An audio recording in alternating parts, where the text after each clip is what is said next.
కృత్తివాసాః పురారాతిర్భగవాన్ ప్రమదాధిపః మృత్యుంజయః సూక్ష్మతనుర్జగద్వ్యాపీ జగద్గురుః వ్యోమకేశో మహాసేన జనకశ్చారు విక్రమః రుద్రో భూతపతిస్థాణుర్రహిర్భూజ్ఞో దిగంబరః అష్టమూర్తిరనేకాత్మా సాత్వికः శుద్ధ విగ్రహः శాశ్వత ఖండపరశుః అజపాశ విమోచకః మృఢ పశుపతిర్దేవో మహాదేవో వ్యయో హరిః పూషదంతభిదవ్యగ్రో దక్షాధ్వరహరోహరః భగనేత్రభిదవ్యక్తః సహస్రాక్షः సహస్రపాత్ అపవర్గప్రదోనంతస్తారక పరమేశ్వరః ఏవం శ్రీశంభుదేవస్య నామ్నామస్తోత్తరం శతం శ్రీశివాష్టోత్తరశతనామస్తోత్రం సమాప్తం.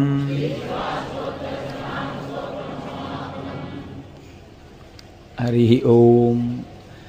నిన్నటి రోజున మీకు అంధకాసురుని యొక్క చరిత్రని వివరించి ఉన్నారు.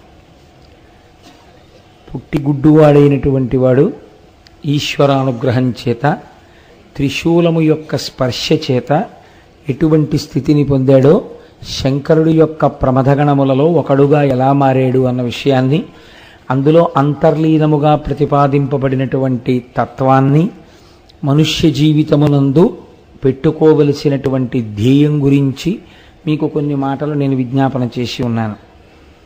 ఇవాళ త్రిపురాసుర సంహార వృత్తాంతం గురించి 4 మాటలు చెప్తాను. ఈ త్రిపురాసుర వృత్తాంతం శంకరుడి యొక్క లీలలలో, శంకరుని యొక్క ఆయన చేసినటువంటి రాక్షస సంహారములలో చాలా ప్రధానమైనదిగా చెప్పబడుతుంది. దీనికి ఉన్నటువంటి స్థాయి బహుశః ఏ ఇతర రాక్షస సంహారమునకు లేదు. ప్రత్యేకించి శంకరుడు చేసినటువంటి రాక్షస సంహారములలో ఇతరమైన వాటికి త్రిపురాసుర సంహారముతో సమానమైనటువంటి ప్రతిపత్తిని ఇవ్వరు. మీరు ఒక్క విషయం ఆలోచించండి. త్రిపురాసుర సంహారం అనేటటువంటిది ఒక గమ్మత్తు. ఎందుచేతనంటే అమ్మవారికి సాధారణంగా మనందరం పిలిచేటటువంటి పేరు త్రిపుర సుందరి. ఆయన త్రిపురాంతకుడు. ఆవిడేమో త్రిపుర సుందర, ఈయనేమో త్రిపురాంతకుడా. వీళ్ళిద్దరూ ఆది దంపతులా? వీళ్ళిద్దరూ ఇంతకాలం నుంచి ఇంత అందంగా దాంపత్యం వెళ్ళిపోతోందా? ఏమిటి ఆశ్చర్యం? అలా ఉంటుందా లోకంలో? భర్తేమో దాన్ని పాడు చేసేవాడు, భార్య ఏమో దాని చేత సౌందర్యవతిగా చెప్పబడినది. వీళ్ళిద్దరిది కలిపి ఆది దంపతులు. వాళ్ళిద్దరూ దాని విషయంలో ఏమీ దెబ్బలాడుకోరు, చక్కగా అన్యోన్యంగా కాపరం చేస్తారు. ఇద్దరి విషయంలోనూ ఈ త్రిపుర అనేటటువంటి మాట అనుసంధానం చేస్తారు. అసలు ఇంకా చెప్పాలంటే త్రిపుర అన్న పేరే ఉంది అమ్మవారికి. శంకరుడికి త్రిపుర అని పిలవరు, త్రిపురాంతకుడు అంటారు. త్రిపురములను అంతము చేసినవాడు అంటారు. ఇలా ఎందుకు జరిగింది తత్వంలో? అసలు ఆ త్రిపురాసురులు ఎవరో ఒక్క రాక్షసుడి గురించి చెప్తారు తప్ప వాళ్ళ ముగ్గురి పేర్లని పక్కన పెట్టింది పురాణం. లోకం సాధారణంగా ఏమని పిలుస్తుందంటే త్రిపురాసుర సంహారం జరిగిందండి అంటారు. ఇందులో ముగ్గురికి 3 పేర్లు ఉన్నాయి. కానీ ఎవరి పేరు వాళ్ళకి పెట్టి వాళ్ళని అంతం చేసిన వాడిగా శివుణ్ణి పిలవరు. త్రిపురాంతకుడు, త్రిపురారి అని పిలుస్తూ ఉంటారు. అసలు అలాంటి పేరు ఎందుకు వచ్చింది? ఈ లీల వెనకాతల ఉన్నటువంటి తత్వమేమి అన్నదాన్ని మనం ఈశ్వరుని యొక్క అనుగ్రహము చేత కొంత పరిశీలన చేసేటటువంటి ప్రయత్నం చేద్దాం. మీరు తారకాసురుడి గురించి విన్నారు. తారకాసురుడు సుబ్రహ్మణ్యేశ్వర స్వామి వారి చేతిలో నిహతుడైనటువంటి రాక్షసుడు. లోకాల్ని చాలా కాలం బాధ పెట్టినటువంటి వాడు. ఆయనకు ఒక 3 కుమారులు. ఆ 3 కుమారులే పెద్దవాడి పేరు తారకాక్షుడు, రెండవ వాడి పేరు కమలాక్షుడు, మూడవ వాడి పేరు విద్యున్మాలి. ముగ్గురివి 3 పేర్లు, ఉపాధులు ఉన్నప్పుడు పేర్లు ఉండాలి కదండి, అందుకని ఏదో 3 పేర్లు పెట్టుకున్నాడు ఆయన అందంగా. ఇప్పుడు ఈ ముగ్గురికి తండ్రి తారకాసురుడు. ఈ తారకాసురుడు ఎవరి చేత వధింపబడినాడు అంటే సుబ్రహ్మణ్యుడి చేత వధింపబడినాడు. మీరు ఇక్కడ ఒక్క విషయం కొంచెం గుర్తు చేసుకోవాలి. తండ్రి పేరు చెప్పారు అంటే పురాణంలో మీరు ఏదో కొంచెం ఆలోచించవలసిన విషయం ఉంటుంది. అంటే చెప్పకుండా కూడా కుదరదనుకోండి. తారకాసురుడు తనకి చావు రాదు అని ధైర్యం ఎందుకు పెంచుకున్నాడు అంటే పరమశివుడికి వీర్యము స్ఖలనమైతే దాని వలన కుమారుడు సంభవిస్తే ఆ కుమారుడి వలన నేను మరణించాలని కోరుకున్నాడు. ఆయన నమ్మకం ఏమిటంటే శంకరుడు కామారి, కాముని పట్ల శత్రుత్వం ఉన్నవాడు, ఆయన కామమునకు లొంగడు కనుక వీర్యము స్ఖలనము కాదు. స్ఖలనము కాదు కాబట్టి కొడుకు పుట్టడు కాబట్టి తనకి మరణం లేదు. అంటే మరణము లేకుండా ఉండడం అన్నది కుదరదని బ్రహ్మగారు అన్నారు కాబట్టి ఆయన ఇంకొక వైపు నుంచి నరుక్కొచ్చాడు. ఇంత ప్రయత్నం చేసినా సుబ్రహ్మణ్యుడు ఆవిర్భవించాడు, తారకాసుర సంహారం జరిగింది. ఇప్పుడు ఆ కొడుకులు ఏ ఆలోచన పొందాలండి?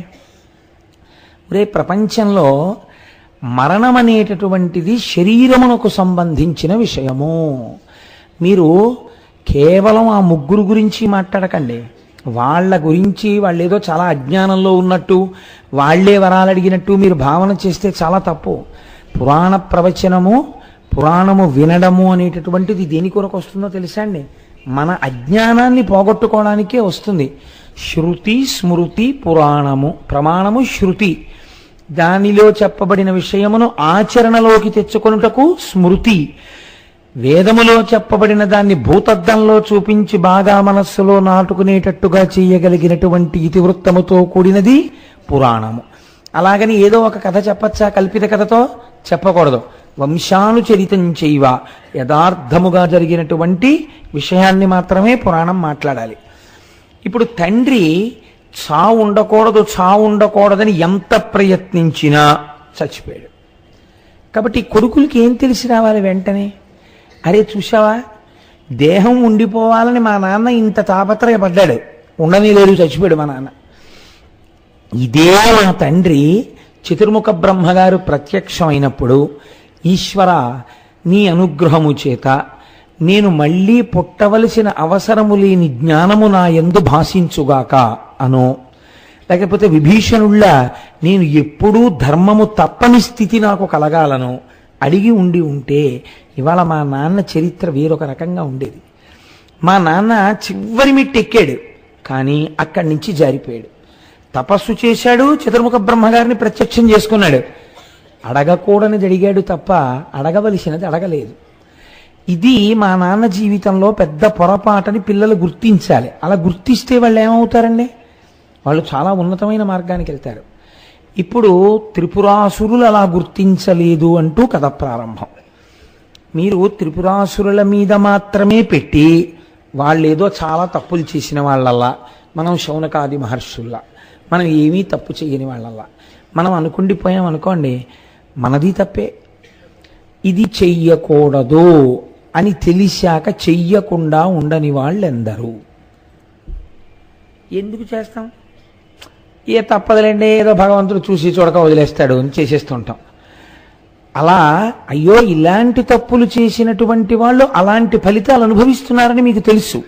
తెలిసి మీరు ఆ తప్పుని ఏదో ఒక రకమైనటువంటి నచ్చ చెప్పుకునే రీతిలో మనస్సుకి కొనసాగించడాన్నే మనం ఇష్టపడతాం.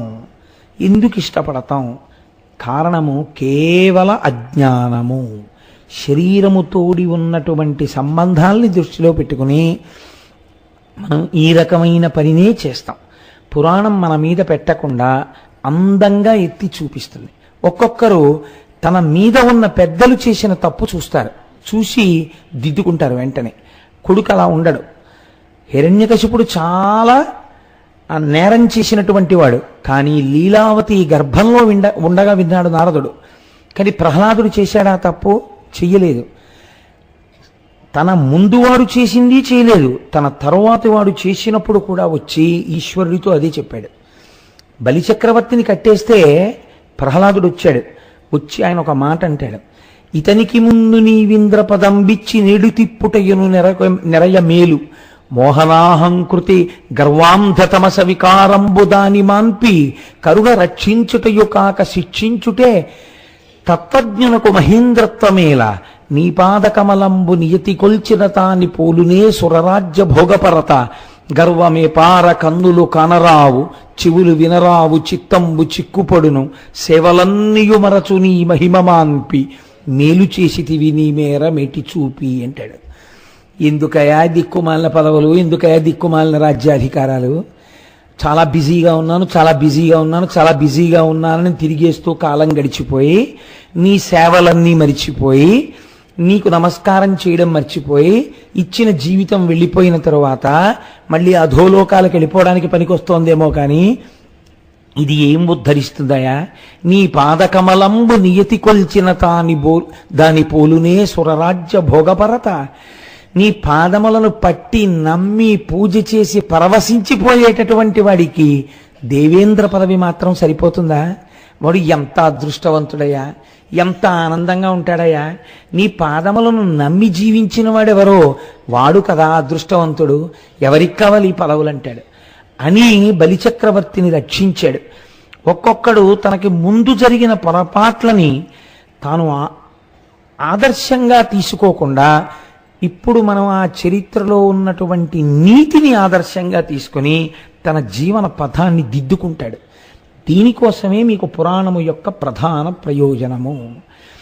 ఒకే పొరపాటు చేస్తూ ఆ పొరపాటు యొక్క అనుషంగిక ఫలితములు ఎలా ఉంటాయో, చిట్ట చివరికి దాని ఫలితాలు ఎలా ఉంటాయో చూపించడానికే మీకు 1కి 10 మార్లు ఇవే కథలు ఆవిష్కరింపబడతాయి. మీరు చూడండి, భక్తుడైతే రక్షణ, విరుద్ధ మార్గంలో వెళ్ళిన వాడైతే శిక్షణ. అంతే, 2 ఫలితాలు. ఏ కథ చెప్పినా ఇదే. తారకాసురుడు అలా మరణించాడు. ఆయన 3 కొడుకులకి బుద్ధి వచ్చిందని మీరు అనుకుంటున్నారా? రాలేదు. వాళ్ళు 3 మళ్ళీ వెళ్ళి చతుర్ముఖ బ్రహ్మగారి కోసం తపస్సు మొదలుపెట్టారు. చాలా గొప్ప తపస్సు చేశారు. అందులో ఉగ్ర తపస్సు. చతుర్ముఖ బ్రహ్మగారు ప్రత్యక్షమయ్యారు. ఏం కావాలి మీకని అడిగారు. అంతే, స్టీరియో. మీరు వింటున్నారు కదా, ఎన్ని మాటలు ఎన్ని పురాణాలు చెప్పినా అంతే, అదే కోరిక. ఏమిటా కోరిక? మేము చచ్చిపోకూడదు. మేము చచ్చిపోకూడదంటే ఏది చచ్చిపోవాలి? చచ్చిపోయేటట్టు అసలు చావు లేనిదేదో అది చావదో. పాపం బ్రహ్మగారు మళ్ళీ చెప్తారు, ఆత్మకి చావు లేదు, శరీరము చావకుండా ఉండలేదు. కాబట్టి నువ్వు ఏది చావకూడదంటున్నావు? ఇదే చావకూడదంటున్నాను. అప్పుడు ఆయన అంటారు, నువ్వేం చూస్తున్నావు? పుట్టినప్పటి నుంచి నీ కళ్ళ ముందు కనపడినటువంటి అనేక పదార్థములు వెళ్ళిపోవడం నువ్వు చూశావా? నీ తండ్రి గారికి తద్దినం పెట్టావా? నీ తల్లి గారికి తద్దినం పెడుతున్నావా? నీ తాతగారికి తద్దినం పెట్టావా? కొన్ని ఫోటోలు చూసినప్పుడు వీళ్ళు రాజ్యాలు ఏలేరు, వీళ్ళు వెళ్ళిపోయారని చదువుకుంటున్నావా? వాళ్ళు వెళ్ళిపోయినప్పుడు పట్టికెళ్ళినదేం లేదు, వాళ్ళు దోషుడి చితాభస్మం అయిపోయారని చదువుతున్నావా? వాళ్లతో వెళ్ళినవి పాపపుణ్యములే అని శాస్త్రవచనం పలుకుతుండగా వింటున్నావా? గత జన్మల యొక్క కర్మల యొక్క ఫలితములను ఎంత భయంకరంగానూ అనుభవిస్తున్న కొన్ని ప్రాణులను లోకమునందు చూస్తున్నావా? మరి ఇన్ని చూసి కూడా నేను ఉండిపోతానని అంటావేంటి? దేహంతో ఉంటానంటావేంటి? ఇది జగత్తు యొక్క ధర్మము. పంచభూతములతో తయారు చేయబడిన ఈ శరీరము జగత్తులో అంతర్భాగం. ఇది వచ్చినది, దీనికి వచ్చిన తేదీ ఉంది. వచ్చిన తేదీ ఉంది కాబట్టి దీనికి వెళ్ళిపోయే తేదీ ఉంది. అది నీకు తెలియకపోవచ్చు, ఈశ్వరుడికి తెలుస్తుంది. ఆయన ఒకనాడు దీన్ని మళ్ళీ బ్రహ్మాండంలోకి కలుపుతాడు. ఎందుకంటే నీలాగే మళ్ళీ ఒక ఉపాధితో రావాలని కోరుకుంటున్న వాళ్ళు కొన్ని కోట్ల మంది ఉన్నారు. వాళ్ళు నీటి బిందువులను ఆశ్రయించి భూమి మీద పడుతూ ఉంటారు. ఉపాధి యొక్క గొప్పతనం ఉపాధి ఉండగా తెలియకపోవడం మాయలో అంతర్భాగం. మీకు ఇది ఒక చాలా ఆశ్చర్యంగా ఉంటుందండి. చాలా కష్టపడి 2 సంవత్సరాలు ఎంసెట్కి ప్రిపేర్ అయినటువంటి పిల్లవాడి యొక్క జీవితం అంతా దేని వలన నిర్ణయింపబడుతుంది? 3 గంటలు ఎంత బాగా రాస్తాడన్న దాని మీదే ఉంటుంది. 3 గంటలు చాలా బాగా రాశాడనుకోండి, గురి కుదిరి అంతే. వాడికి ఎంసెట్ రిజల్ట్స్ డిక్లేర్ అయిన తర్వాత మొదటి 50 ర్యాంకుల్లో ర్యాంక్ వచ్చిందనుకోండి, వాడికి హాయిగా కోరుకున్న కాలేజీలో కోరుకున్న బ్రాంచ్ దొరుకుతుంది. ఆ తర్వాత క్యాంపస్ సెలక్షన్లో పెద్ద కంపెనీలో ఉద్యోగం వస్తుంది. ఉద్యోగం వచ్చిన తర్వాత వాడు కారులో తిరుగుతుంటాడు. వీడికన్నా తెలివైన వాడే ఆ 3 గంటలు వీడిలా పరీక్ష కూర్చోగానే వీడికి ఇష్టమైన పాటలు వీడి దురదృష్టవశాత్తు పక్కనే ఉన్న కళ్యాణ మండపంలోంచి వినపడుతున్నాయి. వీడి దృష్టి అంతా దాని మీదకి వెళ్ళింది అంతే. మళ్ళీ 3 ఏళ్లు పోయేటప్పటికీ వీడు భానుగుడి జంక్షన్లో నిలబడి ఉండగా తనతో కలిసి చదువుకునే రోజుల్లో తనకన్నా తెలివి కొంచెం తక్కువ ఉన్నవాడు కారులో వెళ్ళిపోతూ భార్యతో సిగ్నల్ లైట్ పడితే ఆగి ఎరా బాగున్నావా అని డోర్ దింపి పలకరిస్తాడు. ఎందుకు వచ్చింది తేడా? ఆ 3 గంటల్లో వచ్చింది. మనుష్య ఉపాధి ఆ 3 గంటల లాంటిది. కోట్ల కోట్ల కోట్ల జన్మల తర్వాత ఈ ఉపాధి వచ్చింది. దీనితో మీరు నామము చెప్పగలరు, దీనితో మీరు పురాణమును వినగలరు, దీనితో మీరు ఈశ్వరార్చన చెయ్యగలరు. కానీ చెయ్యకపోతే ఏమవదు, భానుగుడి జంక్షన్లో నించుంటారు, కారులో వెళ్ళిపోయే వాళ్ళు వెళ్ళిపోతారు. కాబట్టి దీనితో ఈశ్వరుణ్ణి చేరేటటువంటి ప్రయత్నము ప్రధానముగా ఉండాలి. మిగిలినవన్నీ దానికి కలుపుకోవాలి. అది చాలా ప్రధానమైనటువంటి విషయం.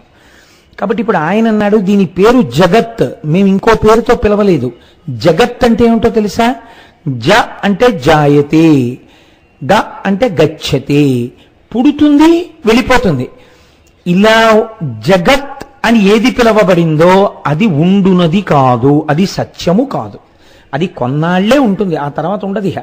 కాబట్టి ఇప్పుడు మీకు మాంసనేత్రమునకు కనపడేటటువంటి జగత్ ఏదైనా సరే కొంతకాలము తర్వాత వెళ్ళిపోవలసినదే. అది యుగాంతం వరకో కొన్ని వేల సంవత్సరాల వరకో అలా ఉంటుందని నమ్మకం ఉండదు. 1000 సంవత్సరాలు ఉంటే మాత్రం సత్యం ఏమిటి? వెళ్ళిపోయిందా లేదా కొన్నాళ్ళ తర్వాత? కాబట్టి జగత్తు వెళ్ళిపోతుంది, నువ్వు కూడా జగత్. ఈ శరీరము ఉండదు, అలా ఉండకూడదు కూడా. జర్జరీభూతం అయిపోతుంది కాలగతిలో. అయిపోయిన తర్వాత చాలా ఇబ్బంది పడిపోతావు. అప్పుడు ఆ శరీరంలో ఇంకా నువ్వు ఉండలేవు. ఎప్పుడు విడుదల పొందుతావా అని బాధపడతావు. కాబట్టి అలా అడగకూడదు. నువ్వు ఈ శరీరంతో ఉంటానంటావేంటే? అలా ఎవరికి ఇవ్వరు. నువ్వు ఇంత తపస్సు చేసిన తర్వాత నువ్వు అడగవలసింది ఏదైనా ఉంటే అడుగు, నీకు నేను ఇస్తానన్నారు. ఇప్పుడు వాడికి ఏమర్థం అవ్వాలండి? బ్రహ్మగారి ఈ మాటలు చెప్పినప్పుడు ఏమర్థం అవ్వాలి? కాబట్టి ఇవన్నీ వెళ్ళిపోతాయి. వెళ్ళిపోని వస్తువు ఏదో ఉందంటున్నావు కదా, అది తెలుసుకునే అదృష్టం నాకి అనాలి. వాడు అలా అనలేదు. ఇది అజ్ఞానం అంటే. ఎన్ని విన్నా అర్థం లేని సంకుచిత తత్వంతో దెబ్బలాడుకునేటటువంటి స్థితి ఉంటుందే, అదే ఇలాంటి అజ్ఞానం అంటే. దానికి ఏ హద్దు ఉండదు. ఇంకా ఎన్ని వింటారో ఎన్ని చదువుతారో ఎందుకో నాకు అర్థం కాదు. నిష్ప్రయోజకత్వమైనటువంటి వాదులాటల వైపు వెడుతుంటారు. అసలైన సత్యవస్తు దర్శనం వైపుగా అడుగులు వెయ్యడు. అన్న అనుమానాలు ఎందుకు రావాలంటే? ఉన్న వస్తువు ఒక్కటేని అంత స్పష్టంగా 1కి 10 మాటలు పురాణం చెప్తుంటే అడుగు తీసి అడుగేస్తే అనుమానాలు ఎందుకు వస్తాయి? దీని కొరకు అనుమానాలు? ఉన్న వస్తువు ఒక్కటే, ఆ వస్తువే పడుగేయి అని చెప్తుంటే అన్ని సందేహాలు ఎందుకు వస్తాయి? అసలు అంత స్పష్టంగా చెప్తే బ్రహ్మగారు వాళ్ళు అన్నారు. ఇదంతా విని బ్రహ్మగారికి వీళ్ళు బోధ చేశారు. ఎంత చిత్రంగా! అజ్ఞానానికి హద్దు ఉండదు. ఇది అవధులు లేని విషయం. కాబట్టి ఇప్పుడు వాళ్ళు అన్నారు సరసిజసూతి, పిలిచారు వాళ్ళని. ఓ కమలము నుండి పుట్టినవాడా, పిలవడంలో వెటకారం ఏమిటో తెలుసా అండి? అంటే నీకు పుట్టుకుంది కాబట్టి నువ్వు వెళ్ళిపోతావు. అంటే ఒక్కొక్కడి మాట్లాడే తీరు మీరు చూస్తే కడుపున్ రంపపు కోత కోయునది ఏ గాయాలు కాకుండినన్ అన్నారు.